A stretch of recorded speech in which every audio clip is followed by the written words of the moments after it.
Rev it up and welcome to Cars Yeah, show number 1143. I like to live by the idea that we need to listen to other people's stories. This is Cars Yeah, where you'll enjoy interviews with inspiring automotive enthusiasts. Mark Green is here to provide you with a fuel injection of automotive inspiration. So get in, sit down, buckle up, and get ready for a wild ride here on Cars Yeah.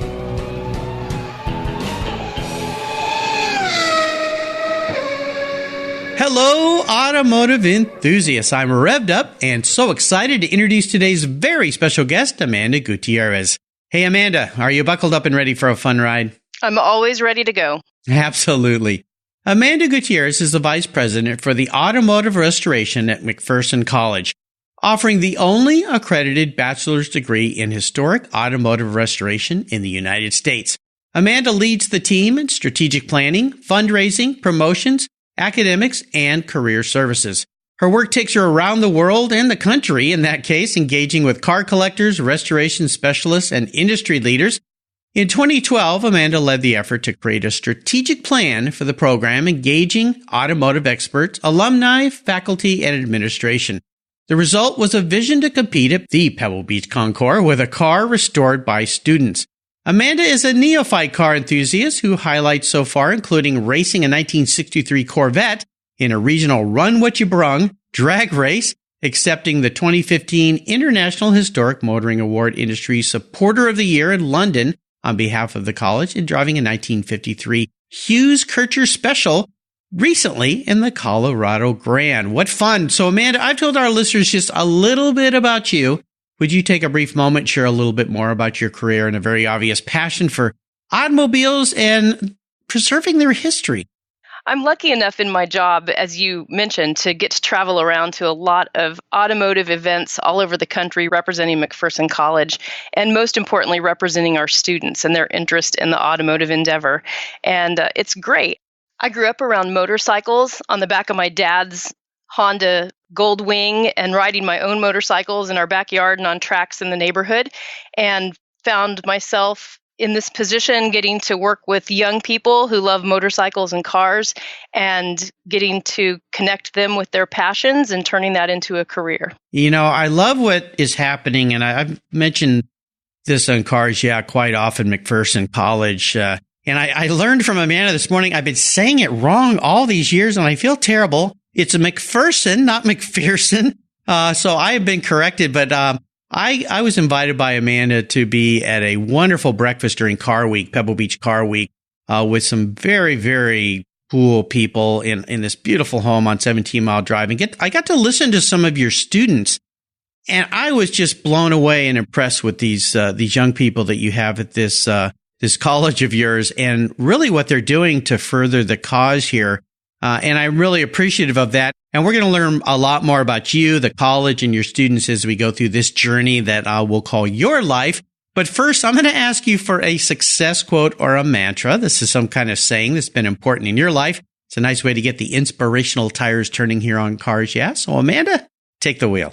Well, I don't really have a specific inspirational quote, but I will say that I like to live by the idea that we need to listen to other people's stories. And I use that not only in my personal life, but also in my work. That grew out of an experience with my kids. Right now, they're 18 and 14. But when they were little, I'm a bit of an assertive driver. And sometimes I get frustrated with other motorists who may not be going fast enough, or they've somehow hindered my ability to move forward. I would listen to the words that were coming out of my mouth about those people. One day I decided I needed to change the framework for that. And so I said to my daughter who was sitting next to me, I said, well, you know what? I don't know their story. Maybe they're headed to the hospital because somebody they love has been injured. So we started creating stories for the people around us and trying to understand that there are other perspectives that we need to listen to. And in my professional world, the way that works is that we hear often out in the automotive industry and hobby that young people aren't interested in old cars. And if those people would come to McPherson College, they would see that that is not true. So being able to let our students get out with car enthusiasts and hear their stories and their experiences, and likewise for those people to hear how the young people are entering into this world and where their experiences are, and that they share, even if they like different marks of cars, that enthusiasm and love of the automobile is very important to them, and it can be shared through stories, and our relationships can be enriched through hearing what other people have to say. Your words here touched me very deeply in a couple ways. One is I just watched a great recording on YouTube of McKeel Haggerty of Haggerty Insurance Company, and I know his involvement and his company's involvement with helping young people is so strong. And he talked about the importance of being good storytellers. And I'll tell you something funny real quickly here, Amanda. My listeners have to put up with some of these things, but this was a good one. My wife was very frustrated one morning. My son and my daughter were with her when they were quite young. They're grown up and adults now. And when they got home, my son ran in. He was probably about 5 years old. So he goes, Dad, Mom called somebody's a horse's patootie. And of course, she was trying to refrain from using the wrong words in front of the children. And I said, well, what's a horse's patootie? And he said, I don't know, but it's not good.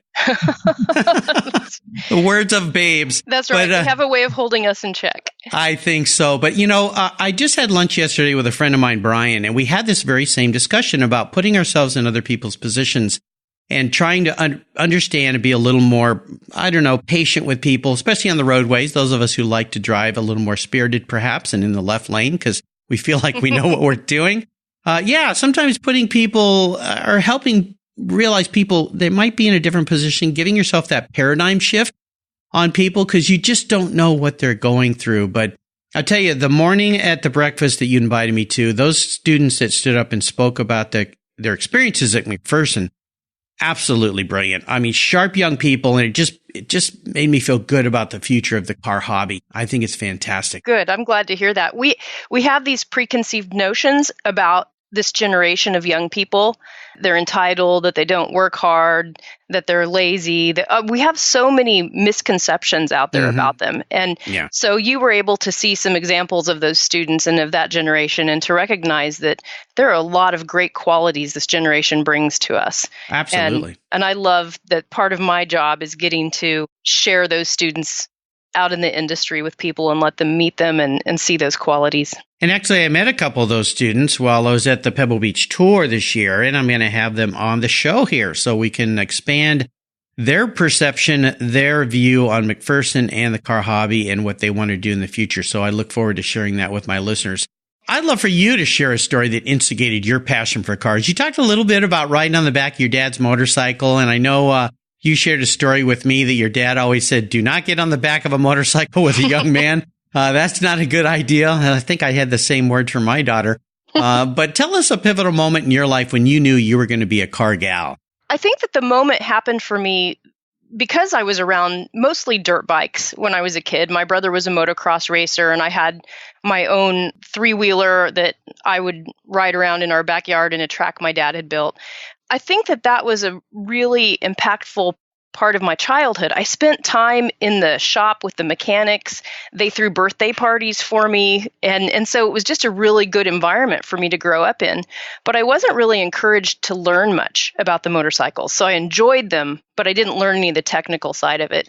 And so you fast forward many, many years to working at McPherson College. And I was in a different position here. But there was something that connected with me when I was over in our Automotive Restoration education building. And I think it took me back to those sounds and smells of what I remembered as motorcycles, but in this instance, it was in cars. And as I got to know those students, I started recognizing all of these great qualities they had. They can fix anything. They can solve problems. They have a larger understanding of how things work. And that really was the moment that I recognized I wasn't in the right place at McPherson College, that my work and my skills would mesh really well over there with the automotive restoration program and taking my professional skills and then connecting that to something that just so innately felt like a part of who I was. Yeah. Well, real quickly, let our listeners know, because McPherson is not just automotive restoration. The school is much more than that. Can you give us a little quick walkthrough of kind of a general overview of the college? So McPherson College is a private liberal arts college. We're in the middle of Kansas. A lot of people kind of wonder, where is McPherson? We're almost smack dab in the middle of Kansas in a town of about 14,000. And the college offers majors just like any other college would. So we have the sciences, we have the humanities, we have graphic arts, visual arts, performing arts, business, all of those courses all of those majors that other higher ed institutions offer. We just happen to have this niche program that is historic automotive restoration. The beauty of our degree is that we incorporate all of those other areas of campus into the education of a student. So there's the technical component of learning how to restore a car, but then it's also informed by understanding the cultural and societal impact of the automobile and trying to really create a much more rounded version of how we approach an automobile rather than just something to fix or paint or to do work on. And so our students take courses, obviously, in their major of automotive restoration, but they're also taking business classes, communication classes, and we just feel like that really creates a well-rounded graduate who's prepared not only for a successful life and career, but a long career that gives them tools to be able to adapt as they need to over their lifetime. Oh, it's brilliant. I'll tell you, I've had lots and lots of guests on the show who are restoration experts. They're designers, they're builders, and they have their craft down, but they really struggled with the business side. So it's so good that you're teaching your students the business and the communication side so that they can be well-rounded in their business, because any kind of business in automotive restoration is really a business, and you've got to be able to have those other skill sets to make it successful. And I've just heard so many people that struggled with that until they reached out and got help, or they realized, I've got to learn something about the business side of this. I'm not going to make it. Well, let's take a look at some of the roads you've driven down, talk about a big challenge or even a big failure along the way in your career. These are wonderful learning lessons. Long as we learn or fail forward, I like to say. Tell us how one of those experiences helped you gain even more momentum as you move forward in your career. Well, I see failures, as many of us do, as opportunities to learn. So it's kind of an ongoing process for me. I never am satisfied with what we're doing or the way we're doing it. I'm looking for ways to make things better. And I would say one of the big turning points, though, for us as a program and me personally, was getting to the point where I understood that sometimes we have to say no.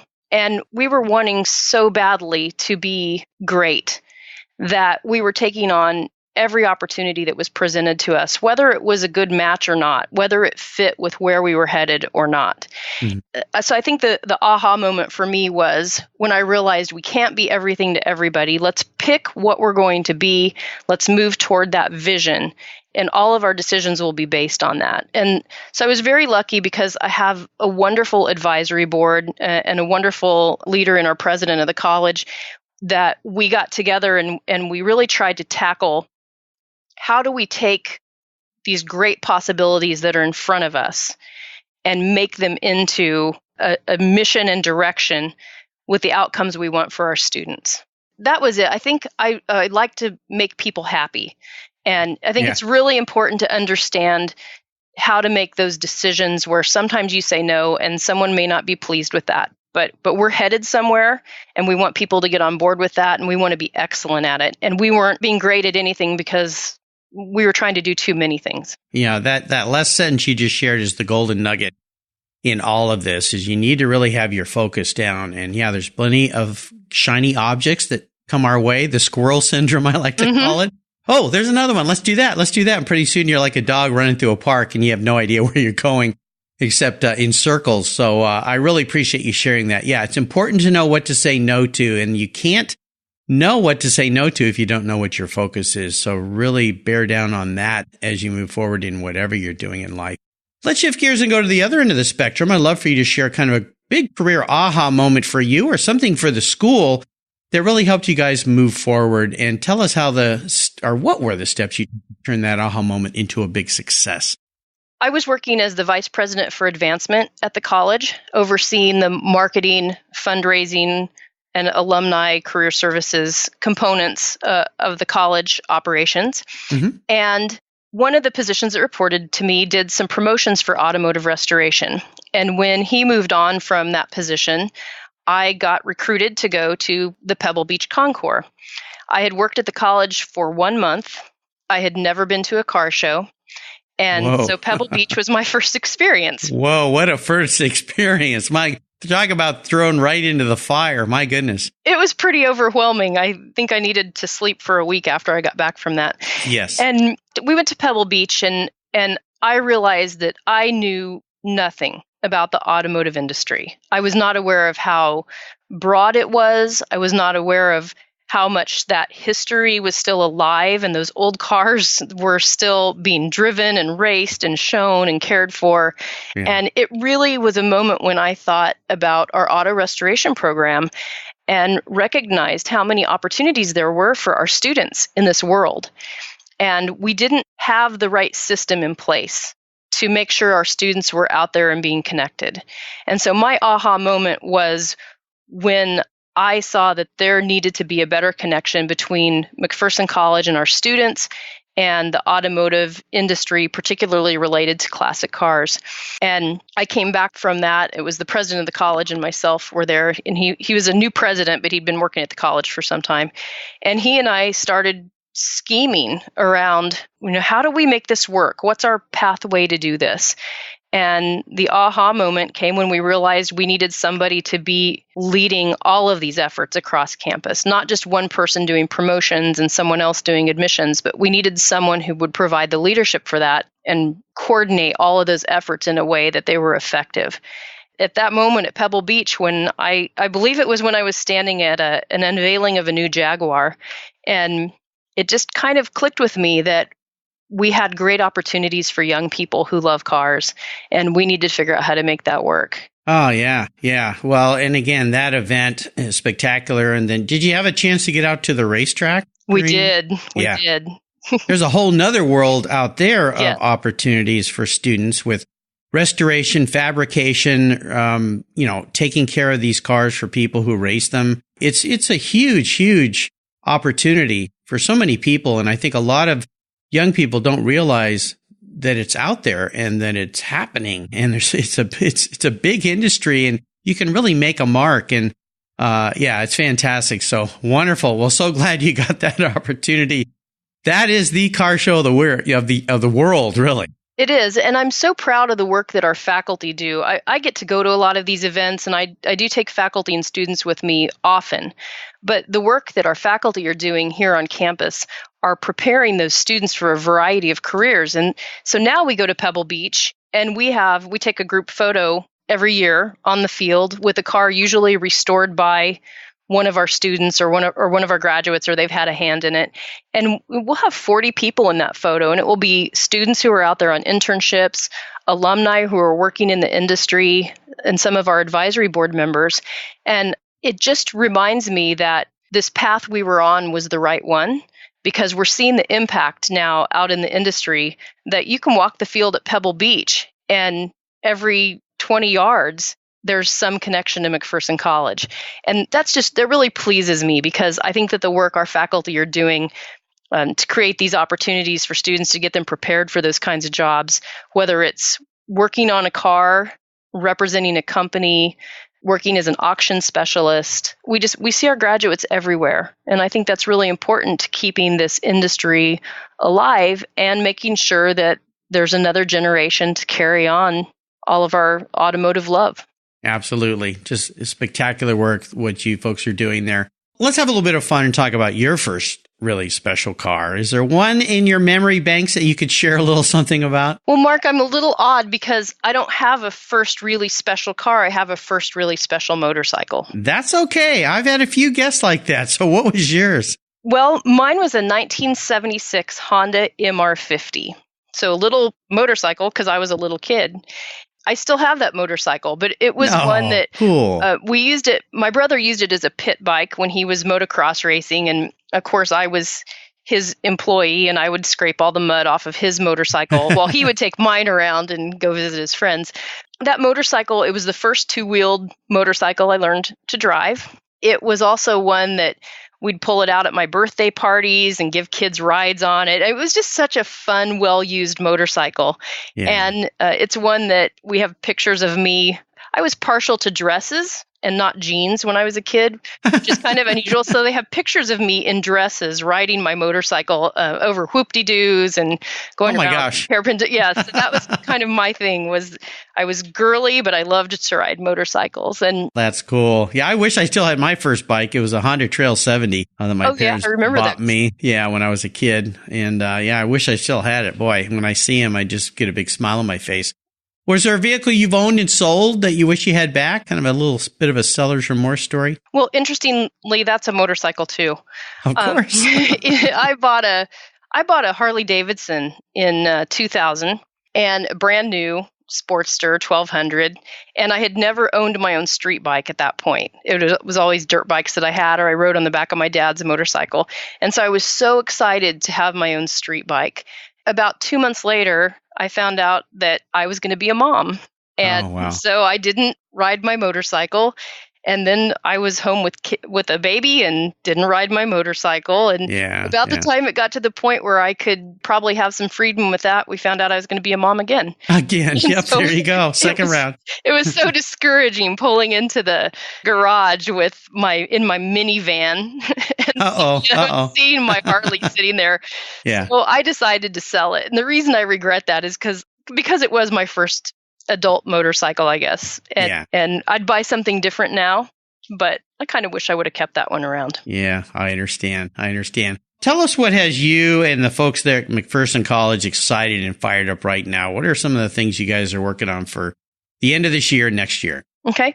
We have a couple of really great projects that I think we're working on. One of them is a 1971 Corvette, and we're restoring that to the NCRS standards. That's been such a great learning opportunity for our students because those standards are really particular. The cotter pin has to go in the right direction. The numbers have to be painted on it exactly the way they came from the factory. And there's so many details, even places where they want overspray because that's how it would have been originally manufactured. And so we're lucky we have advisors that come in and judge the work as we're going along and provide us advice. And that's been a really great project for us to have. But I have to say the one that is our flagship restoration project that we're working on right now, and you alluded to it a little bit in my introduction, we have a 1953 Mercedes-Benz 300S Cabriolet. And our goal with that automobile is to have students restore it and to take it to Pebble Beach to compete. That is a bold and terrifying vision for us, but it is one that I think will speak to the quality of the education students get here, as well as those other components that play into our degree, because they have to understand the history. They have to be able to communicate about the project. They have to learn the teamwork. They're having to manage parts inventory and ordering of parts and all of those various components that are about working on the car, but they're also more than that. That's going to be a great project for us. And it's all in pieces right now, not much to look at, but we're excited about it because we have a lot of great partners in the industry who are advising us, helping us with resources, and it's going to be a beauty when it's done. I have no doubt. Cannot wait to see that on the lawn at a future Pebble Beach Concours. I have no doubt it's going to be out there too. So, brilliant. I love this. Well, here's a very introspective question for you, Amanda. If you woke up tomorrow morning and you were in a garage and you were a car or a motorcycle, what would you be and why? Well, I think there's a car that I'm always drawn to. And I think that this is the car that I would be. And it would be an early 50s MGTD. I like the lines of the car. I think it's classic. I think it's stylish without being flamboyant. And I think it's just looks like a fun car to go on a journey with. Yeah, my dad had a TC growing up when I was a kid, a 49, and then later in his life, he had a TD. They're a little nicer to drive, a little easier to drive. And I took a picture, I'm going to send it to you in an email, of a beautiful red one, which was like my dad's. He called his the Red Rooster, that I saw at the Ironstone Concours when I was there in Murphy's, California. And it was just a beautiful car, beautiful setting with a whole row of Jaguar E-Types behind it, kind of lined up there. So I kind of looked at that picture as the little TD wanting to be a big, bold Jaguar, looking at his brethren from the British car manufacturers there. I thought that was pretty cool. Well, Amanda, up next is the last lap. But before we put the pedal to the metal, let's say thank you to today's Cars Yeah sponsors. Everyone who knows me knows I'm really picky when it comes to my cars and keeping them looking new. I'm a huge fan of Covercraft floor mats. I've protected my vehicle with their products for decades. Want to keep your vehicle's interior looking new? It's easy with Covercraft floor mats. They will protect your vehicle's factory carpets from daily abuse, weather, pets, children, weekend adventures, and those everyday spills. It's a fast, easy, and stylish way to keep your vehicle looking new. Covercraft floor mats come in a wide variety of styles, materials, and configurations, all designed for maximum protection. In addition to Premier Plush and Berber custom floor mats, you'll also find cargo liners, canine cargo area liners, dash covers, and sunscreens. Enhance your vehicle's looks while protecting the factory finishes with easy-to-install and easy-to-clean floor mats. Covercraft is the right choice. Learn more today at covercraft.com and tell them Mark at Cars Yeah sent you. That's covercraft.com. What's every automotive enthusiast's dream? To design and build that perfect garage. My friends at Metron Garage are a group of creative talents who've combined their passion for cars with their careers in architecture. Their service includes unique garage design and state-of-the-art fabrication. They will create the coolest custom garage for you and your vehicles. Metron Garage's system features fully engineered commercial-grade material and structural framing that's stronger than traditional construction. Their designs are pre-engineered to meet your building codes for fast, bolt-together construction. With over 25 years of experience, you'll see a 3D rendering to visualize your custom garage, and the final structure will fulfill all your storage needs. Contact Metron Garage today and begin realizing your dream garage. Go to metrongarage.com. That's metrongarage.com. Garage is built for discerning enthusiasts. Where it's not just a garage, it's where your dream garage comes true. Okay, Amanda, we're back and we're entering what I call the last lap, the lightning round. I'm going to fire off a series of questions and ask you to give our listeners some very quick blips of the throttle answers. So here we go.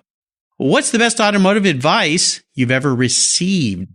If you don't know, don't act like you do, and ask somebody who does know. Ah, yes, please. Brilliant, brilliant. Would you share one of your personal habits you believe has helped contribute to your many successes over the years? I try very hard to be authentic in everything I do. I don't know if that's really a habit or not, but I've found it to be a best practice for me, and I encourage our students to do the same thing. That it kind of goes back to the idea of we all have our story, and I think if we try to be something we're not, that we're diminishing not only ourselves, but the relationships we have. Be yourself, yes. Do you have a resource that you'd like to share with our listeners? Well, it's not really a resource, but it is something that I think would be a great way for them to connect with what we're doing here at McPherson College, and that would be through Facebook or Instagram following the McPherson College Automotive Restoration program. We post a lot of student projects, things that are going on in the classroom, and we have a lot of followers who really enjoy seeing what these young people are doing. I'll make sure I put links to those on Amanda's show notes page here on the Cars Yeah website. You can go to carsyeah.com, click on those on her show notes page, and you'll get connected right away. Great to follow what they're doing there at McPherson College. Now, if I could wave my magic wand and arrange for you to have a drink with anyone in the automotive industry, living or deceased, who would that person be? I would pick Phil Hill. Phil was one of those legendary people who not only was a great restorer, a great driver, a great writer, but from everything I've heard about him from other people, he was just a great person to be around. And yes. I think about the stories he could tell, and I would love to just sit down and have dinner or a drink with him and hear about his life experiences. Oh, yeah. Derek, his son, has been a guest here on Cars Yeah, and I did get to have lunch with Phil once when I was racing with the Sovereign Group up here in the Pacific Northwest. Phil was the invited guest driver and honored guest, of course, and I just lucked out to be at a table with him and to get to sit there and listen to him tell stories. I have a great picture of him with my son in my race car. What a wonderful man. Everybody you meet, it's kind of like Dan Gurney as well, who we recently lost. Everyone has great things to say about Phil Hill. Wonderful guy. And his son Derek came out with an awesome series of books of his father's photographs. He shot in color back in the day in the 50s. And There's a wonderful series of books you can find on Derek's show notes page of his dad's photographs, which are spectacular, of the races he participated in, walked around in the world. Fantastic. Derek and Alma, Phil's wife, were very instrumental in helping set up the Pebble Beach Company Phil Hill scholarships at McPherson College. And so that benefits 4 students to help them pursue their education here on campus. And then we take them to Pebble Beach each year as well, where they get to be apprentice judges and go to the auctions and participate in all of those activities. And this year we actually had students who were able to present 2 cars from Belgium in the preservation class. And so that all started with a relationship that we had with the Phil Hill family, and we're really grateful for that. Oh, yeah, no doubt. Now, how about a book? Is there a book you've read that you think our listeners would enjoy? I'm going to tell you one of the first books that I read was Go Like Hell by A.J. Boehm. Yep. And I loved it. And of course, one of the reasons I read it is because Phil Hill was in it, and I was learning more and more about him. But I just think that's a really fun inside look at racing in that era and the battle to be the winner. Yeah, absolutely. AJ was a guest here on Cars. Yeah, he talked a lot about that book. It's probably the second or third most recommended book here on Cars. Yeah, from past guests. Really? Yeah. Garth Stein's book, The Art of Racing in the Rain, has a clear winning listing of people who've enjoyed it. He's been a guest on the show as well. But AJ Boehm's book, yeah. Incredible history, and AJ's written some spectacular books about history and all sorts of things, so definitely worth checking him out. I'll remind our listeners, I'll put all these great resources Amanda has shared on her show notes page on the Cars Yeah website. Just go to carsyeah.com, type in Amanda Gutierrez, and that page will pop right up. All right, Amanda, we're up to the checkered flag, and this last question, it could be a little bit of a doozy. Today, I'm going to buy you any cool collector car on the planet, but there's a couple rules. You've got to keep it, you've got to ride it, or drive it. So I left that door open for a motorcycle. You can't sell it to buy a bunch of other cars with. That little trick's off the table. I want you to enjoy it, but I'll buy you anything you want today. So what's it going to be? That's such a challenging question because of the parameters you put around it. And yeah. I was on the Colorado Grand in September, and so I was able to do a little window shopping while I was on the tour, and there were lots of picks to make. But I have to say that there was one car that I found really interesting that I think would be fun to own, and it is a 1952 Allard J2X. And it has a neat story behind it with racing, and I love the look of that car when it's going down the road. They didn't let me drive it, so I don't know how it drives, but I think that would be a car that I would pick. You know, I think it's pretty appropriate you pick that car because those old Allards are, in a way, kind of motorcycle-ish, if you will. With they've kind of big open wheels. I know they got fenders, but the wheels kind of stick out. So it's a little bit like a motorcycle, I think. I have had the pleasure of driving one, and it's a full-on killer beast. I mean, it is a powerful car. The engines they had in those things were just monsters. Beautiful, beautiful cars. So I think that's a good kind of combination car motorcycle for you. And of course, you could put one of your kids in the passenger seat there and let them scream and yell as you go down the hills. They'd love and up the hills, yeah, on a drive. Very, very cool. Well, Amanda, you have taken us on a great ride today. I've really enjoyed getting to know you better. I want to thank you for sharing McPherson College's, what they're doing there, what you guys are doing there is just so important, so spectacular. For those listeners that are not familiar with it, I'll make sure I put links to McPherson College. Could you offer us one parting piece of wisdom or guidance before you rip off down the roadway in that 52 Allard J2X? Well, given that the people who listen to this podcast are car enthusiasts, I guess the piece of advice I would leave would be share your cars. Let young people hear them, see them, sit in them, take them for a ride, and really share your passion with younger people because they're not going to know about these cars if we're not willing to share about them. Oh, absolutely. I say that all the time. You know, if you have a neighbor with a kid and maybe your neighbor's not into cars and you are, offer to take their kid to a vintage race or a car show or a concours or even a Cars and Coffee. Let them eat a donut and walk around. A lot of these folks will let them jump in the car, sit in there, experience it. And if you're lucky enough to go to vintage races, sometimes you can even get rides or let your kids get a ride on the track. Of course, not at speed. It'll be safe. But my son has donned a helmet and jumped in a car many times. Gone around racetracks, really, really fun stuff. So, yeah, great way to say that. And what's the best way for our listeners to learn more about you and McPherson College? The best way would be to follow us on Facebook or Instagram. Just look for McPherson College Automotive Restoration, and you'll find all kinds of fun pictures there, videos of experiences we have on campus and off. And of course, they can always contact me if they want to know more. Absolutely. And do me a favor, spell McPherson so that we get that right. Okay. It's capital M, small c, capital P, H-E-R-S-O-N. McPherson, not McPherson. McPherson Correct. College. There we go. Well, listeners, again, you can find all these links on Amanda's show notes page on the Cars Yeah website. I encourage you to think about even finding a way to help McPherson College. There's always ways to donate time, money, whatever you might do to help these young people carry on the hobby, get into a career path that they're passionate about. It's so important. Amanda, thanks for being so generous today with your time, your expertise, and for sharing your experiences with our listeners. Until you and I talk again, I'll see you down the road. Thank you for giving me this opportunity to share about McPherson College. Absolutely. Pleasure's been all mine. You take care of your cars, but who takes care of your investments? Tune-ups aren't just for engines. Updating your financial plan is important too. Your GPS may take you from A to B, but it won't help you on the road to financial freedom. For that, you need a good co-pilot and a very trusted advisor. Chris Kimball, CFP, is just the man for the job. He'll guide you down that road without driving you crazy. For over 25 years, Chris has helped people just like you and me with their financial planning and investments. With a master's degree in financial services, he is eminently qualified, and he's a car guy too. Learn more at chrisvkimball.com or call 866-ON-A-PLAN. Securities through Money Concepts Capital Corp. Member FINRA SIPC. CK Financial Services is not affiliated with Money Concepts Capital Corp. Thank you so much for joining us on today's ride here at Cars Yeah. Drive on over to carsyeah.com to find show notes and inspiring automotive fun.